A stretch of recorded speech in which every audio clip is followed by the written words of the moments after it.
I used to teach a course called Trump, Trudeau, Trees, Trade, and Other Stuff. And one of the slides I put up when we were talking about Trump and his approach to trade is he took out a full-page ad in the New York Times in the 1980s where he attacked Japanese auto trade and said, we need tariffs. He's been spouting that rhetoric since the 1980s, and now he's finally gotten his chance. And no economist would say that the policy initiatives that he has imposed are good for the American economy.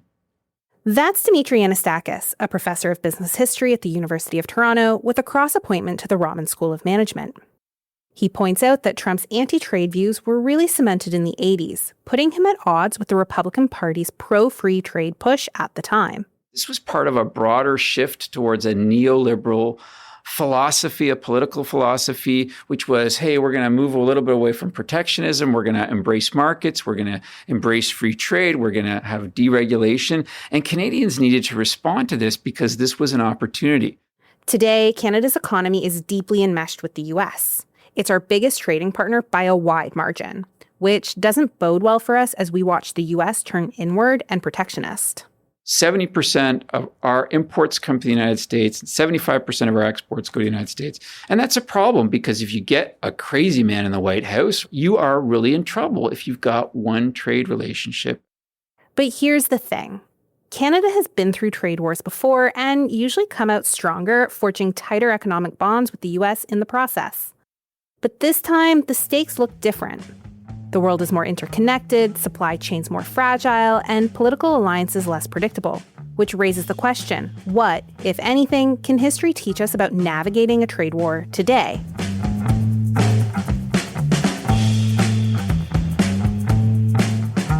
Welcome to the Executive Summary. I'm Megan Haynes, editor of the Rotman Insights Hub.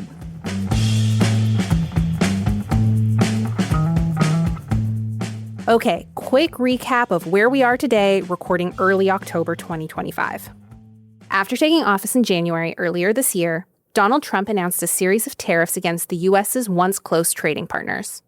Not only was there a new across-the-board tariff placed on all imported goods, but there was also country-specific tariffs, which were determined based on a formula supposedly measured against a country's trade deficit to the U.S. And despite a trade agreement signed by Trump himself in 2018, Canada wasn't spared, with individual industries like cars and aluminum being slapped with upwards of 50% tariffs. Trump justified the move as punishment against so-called out-of-control drug problems flowing across our border, all the while demanding that Canada become the 51st state. Canada and other countries retaliated, imposing their own tariffs, and a flurry of country-by-country negotiations was set off. As of early October, Canada hasn't officially signed any new agreements with the U.S., though things do move pretty quickly, so that may change between when we recorded this episode and when it comes out. What's more, at least 2 separate U.S. courts have ruled that Trump's tariffs are illegal, a decision the U.S. government has said it will bring to the Supreme Court. And in Canada, we're feeling it. Our GDP declined for the first time since 2020 in the second quarter of the year. Inflation ticked up slightly, something economists pretty universally believe will continue the longer the trade war goes on. And we saw some pretty significant trade war-related job losses and unemployment towards the end of the summer. So let's start with the good-ish news. We've actually been in this type of situation before, a few times. Trade wars in particular have been a pretty consistent part of our economic history, and we usually come out the other side with stronger economic growth. Looking back on some of the most significant trade spats, you might even catch some similarities to today. So in the 1890s, you had a president in the United States, William McKinley, who was very jingoistic. He was very pro-America. And one of the tools that he used to try to assert American power was to raise tariff rates. And he did so with an explicit view of trying to make Canada join the United States. Canadians didn't much appreciate the annexation threats.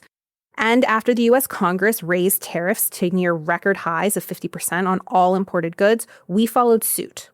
That dispute ended when McKinley was voted out, largely because of the increased cost of living in the U.S. as a direct result of the trade war. After McKinley's ouster, Canada took the opportunity to deepen its ties to the U.S. and remove a number of trade barriers so the same issue wouldn't happen again. Fast forward 40 years or so, and in the 1920s and 30s, there was a new trade war, launched around the time of the Great Depression to protect American markets. That trade dispute ended with the outbreak of the Second World War and the subsequent opening of trade borders. In the 1940s, especially government people, trade officials, all believed very strongly that one of the reasons that the war had happened in 1939 was because of the trade wars that had preceded it in the 1930s. And the mantra was, we've got to stop sending up barriers of trade because it ends up leading to war.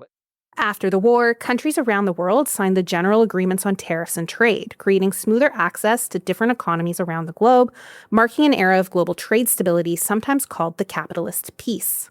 And the United States is the chief beneficiary. Again, Canada deepened its ties to the U.S., and we enjoyed a period of prosperity relative to the ones our neighbors to the south experienced.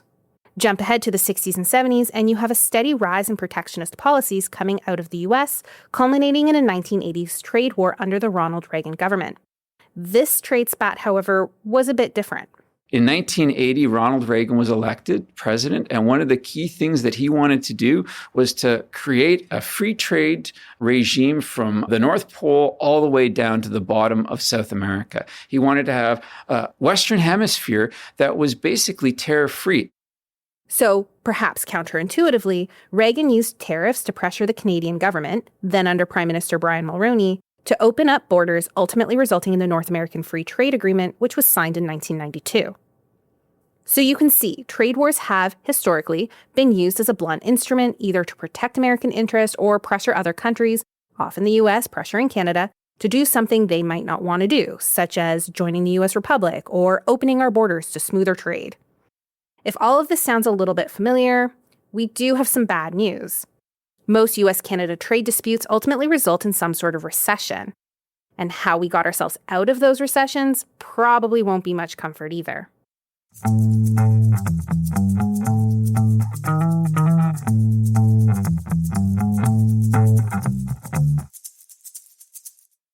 With each trade war comes an opportunity for Canada, its people and its government, to reflect on our path forward.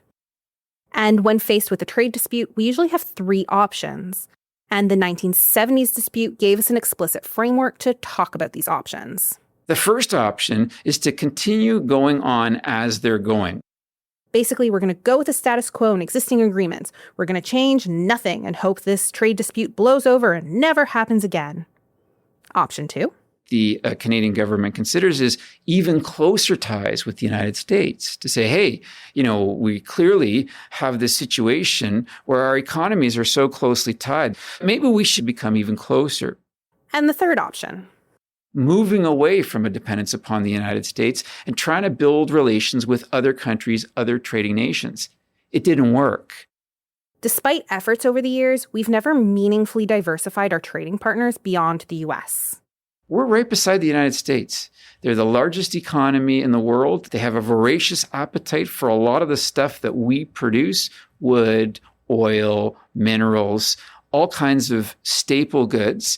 We have this huge undefended border. We share the same language outside of Quebec and the French fact in Canada. So it's really easy, convenient, and lucrative to trade with the United States. I mean, it's so much easier if you're an exporter or importer, a business person, to do business across the border in Detroit than it is to do business in Japan or Europe. You don't have the transaction costs. You don't have the long-term shipping costs. You don't have language barriers. You don't have all these kinds of other factors that make it really easy.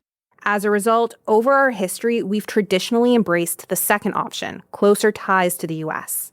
Freer trade meant that when the American economy grew, ours did too. And Dimitry says that freer trade between our two countries was a key reason Canada was able to dig itself out of the recessions that followed trade disputes. We managed to get through the early 1890s recession, and that led to a period of prosperity, which was pretty good right up until the First World War. After the war, where there was a period of disruption in the 1920s, there was good times. In the 1930s, which was a terrible period for the Great Depression, we responded with efforts to try to revitalize trade, and we had a prosperous era from the 1940s right into the 1970s. In the 1970s and 1980s, when there was a recessionary period, we bounced back. It was tough. There was a pretty sharp recession in the early 1980s. There was a pretty sharp recession in the early 1990s, but lo and behold, in the 1990s and early 2000s, the economy is going along pretty good. It's a period of relative prosperity. And here's the catch. That same strategy that saved us before, closer ties to the US, might not work this time because this time really is different.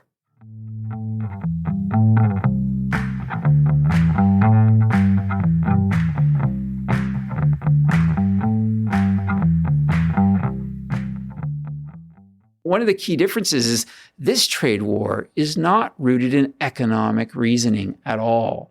They're rooted in Trump's irrationality around bilateral relations between Canada and the United States, or Trump's ignorance of how trade works, and especially how tariffs work. Dimitry points out that most tariffs are meant to protect nascent industries. One of the reasons that you have a tariff is to say, hey, I've got a small but growing auto industry. Why don't we give it some tariff protection so we can keep competition out, allow it to grow, then we'll lessen our tariffs and it can compete on an international basis. Well, in the 1890s, that was fine. But in the 2020s, there are not a lot of infant industries in the United States. While Trump says he wants manufacturing to come back to the US, and that may happen, tariffs also stunt growth of established industries.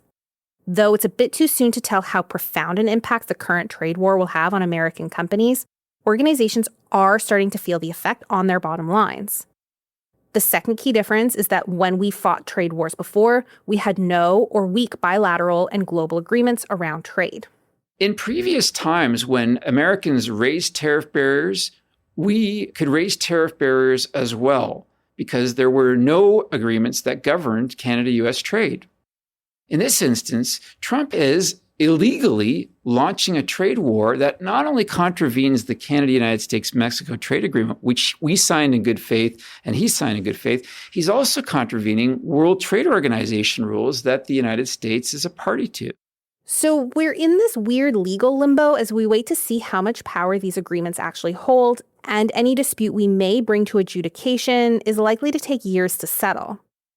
Finally, remember, Canadians were effectively pushed into freer economic trade in the 80s. And while, yes, it really did benefit us, now we're coming out on this side feeling betrayed. We were kind of like, wait a second, guys. Didn't we make an agreement with you? Didn't we go through the kind of hell of the 1980s and negotiating this and fighting over this and finally deciding that we wanted to have a trade agreement with you? Now you've turned around and launched this attack upon us. So now the worst news. If these tariffs remain in place long term, now that is TBD considering some of the waffling on trade happening down in the US, that frankly doesn't bode well for the Canadian economy. We're tending towards recession. So if the United States does continue in this measure and does have a kind of recovery, and Canada can't get access to these markets, still suffers from these punitive tariffs, we are going to be behind them. If we do have a recovery that's not going to be as good, we may have a longer recession, a deeper recession, because so much of our economic effectiveness is dependent upon access to the United States market. Because remember, historically, we've come out of trade war-induced recessions stronger because of our deepened ties to the US. Without that, well, the future feels a bit more uncertain. And even if some sort of agreement comes out of this, something the federal government is actively working towards, the damage may already be done and Canadians' trust in the system broken. But here is the silver lining.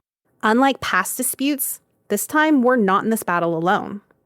In the past, we've tried to diversify our economy away from the United States. However, we've been the ones trying to do this on our own, saying, hey, we don't want to be so dependent on the United States.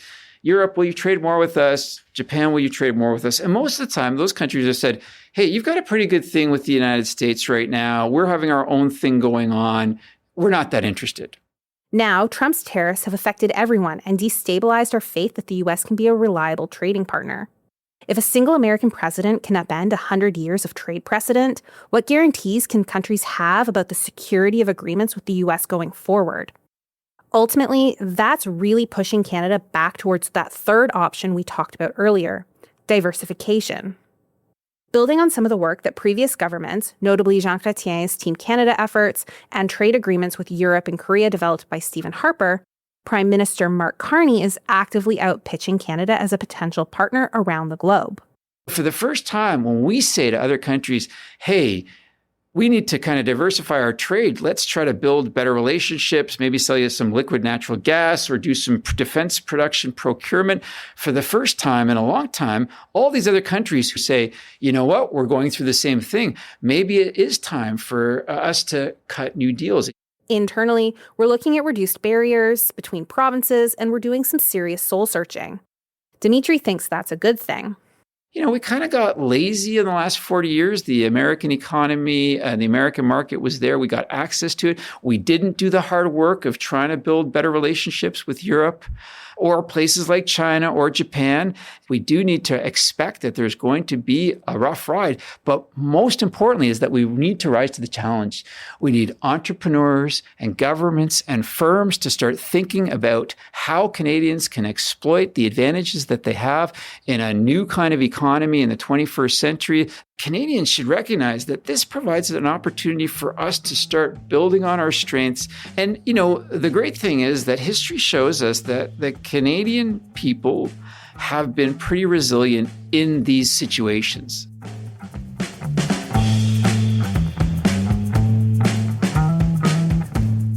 This has been Rotman Executive Summary, a podcast bringing you the latest insights in innovative thinking from Canada's leading business school.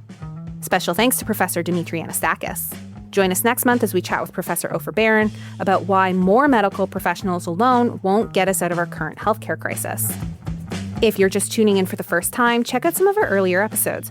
We tackle everything from why it's time to explore a 4-day work week to what location is actually best for innovation. Make sure you subscribe on Apple, Spotify, YouTube, or Amazon, and please consider giving this episode and the series a 5-star rating. It's hugely helpful in getting the word out.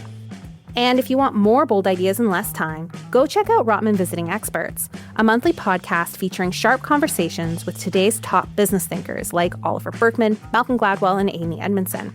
It's available wherever you get your podcasts. This episode was written and produced by Megan Haynes. It was recorded by Dan Mazzata and edited by Avery Moore-Kloss. Thanks for tuning in.